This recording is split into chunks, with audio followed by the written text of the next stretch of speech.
नई Delhi railway station पर भारी भीड़ के कारण मची भगदड़ में कई लोगों की दर्दनाक मौत हो गई।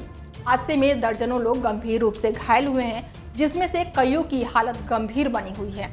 इस घटना ने रेलवे प्रशासन की भीड़ प्रबंधन क्षमता और सुरक्षा इंतजामों पर गंभीर सवाल खड़े कर दिए हैं और बताया जा रहा है कि ज्यादातर लोग महाकुंभ जा रहे थे। इस कारण वहां जरूरत से ज्यादा भीड़ हो गई। फिर उसी के बाद भगदड़ मची और रेलवे स्टेशन पर चीख पुकार मच गई। इसके पीछे कई लापरवाहियां सामने आ रही है। सबसे पहले लापरवाही देखने को मिली है कि रेलवे की तरफ से पुलिस उपायुक्त ने आधिकारिक बयान में बताया है कि रेलवे द्वारा हर घंटे 1500 सामान्य टिकट बेचे जा रहे थे, जिसके कारण स्टेशन पर भीड़ बढ़ गई और स्थिति बिल्कुल बेकाबू हो गई। प्लेटफॉर्म नंबर 14 और प्लेटफॉर्म नंबर 15 और 16 के पास एक्सीलेटर के पास भगदड़ मच गई। देखा जाए तो टिकट जरूरत से ज्यादा बेचा जा रहा था। अगर इतनी संख्या में टिकट न बेचा जाए तो शायद इतनी भीड़ प्लेटफॉर्म पर इकट्ठा ही नहीं होती। लापरवाही का दूसरा कारण था कि बिना टिकट यात्रा करने वालों की भीड़। अमूमन कई यात्री बिना टिकट रेल यात्रा करते ही हैं और ऐसे में यहाँ भी ये आलम देखने को मिला। चश्मदीदों की माने तो कई ऐसे यात्री थे जो बिना टिकट ही ट्रेनों में चढ़ने के लिए पहुंच चुके थे। उन्हें लगा कि भीड़ में कहां कोई टिकट चेक कर पाएगा।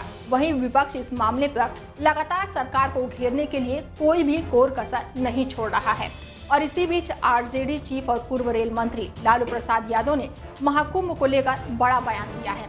उन्होंने कहा है कि फालतू का है कुंभ, इसका कोई मतलब नहीं है।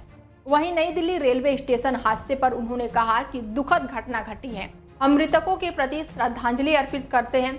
रेलवे की गलती है, रेलवे की लापरवाही की वजह से ये बड़ा हादसा हुआ है।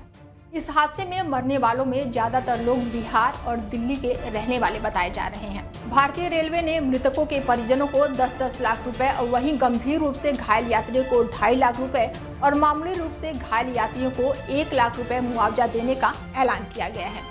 रेल मंत्री अश्विनी वैष्णव ने नई दिल्ली रेलवे स्टेशन पर हुई भगदड़ में लोगों की मौत पर दुख जताते हुए कहा है कि नई दिल्ली रेलवे स्टेशन पर हुई दुर्भाग्यपूर्ण भगदड़ से बहुत दुखी हूँ। मेरी प्रार्थना उन सभी लोगों के साथ है जिन्होंने अपने प्रियजनों को खो दिया है। पूरी टीम उन सभी लोगों की सहायता करने के लिए काम कर रही है जो इस दुखद घटना से प्रभावित हुए हैं। बता दें कि नई दिल्ली रेलवे स्टेशन के प्लेटफॉर्म नंबर 13 और 14 पर शनिवार देर रात को उसी समय भगदड़ मची जब कथित तौर पर यात्रियों के बीच प्रयागराज जा रही 2 ट्रेनों के रद्द होने की अफवाह फैल गई। हादसे के बाद से रेलवे ने 4 विशेष ट्रेनों की व्यवस्था पर प्लेटफॉर्म पर भीड़ का दबाव बढ़ गया और जिसके बाद से अब ये भीड़ बढ़ गई। हालांकि अब इस मामले पर विपक्ष लगातार सरकार को घेर रहा है और अब देखना होगा कि सरकार आगे इस पर क्या कदम उठाती है और इसको लेकर क्या और इंतजाम किए जाते हैं कि रेलवे स्टेशन पर ज़्यादा भीड़ ना बढ़े और रेलवे पर ज़्यादा यात्रियों एक जगह इकट्ठा ना हो। फिलहाल महाकुंभ को लेकर भी भीड़ लगातार बढ़ती जा रही है। पक्ष और विपक्ष अब इस मामले पर बिल्कुल आमने सामने है। देखना होगा कि सरकार आगे अब इस मामले पर क्या बड़ा कदम उठाती है। फिलहाल इस खास पेशकश में मेरे साथ इतना ही। देश दुनिया की तमाम बड़ी खबरों के लिए देखते रहिए Daily 24 भारत। नमस्कार।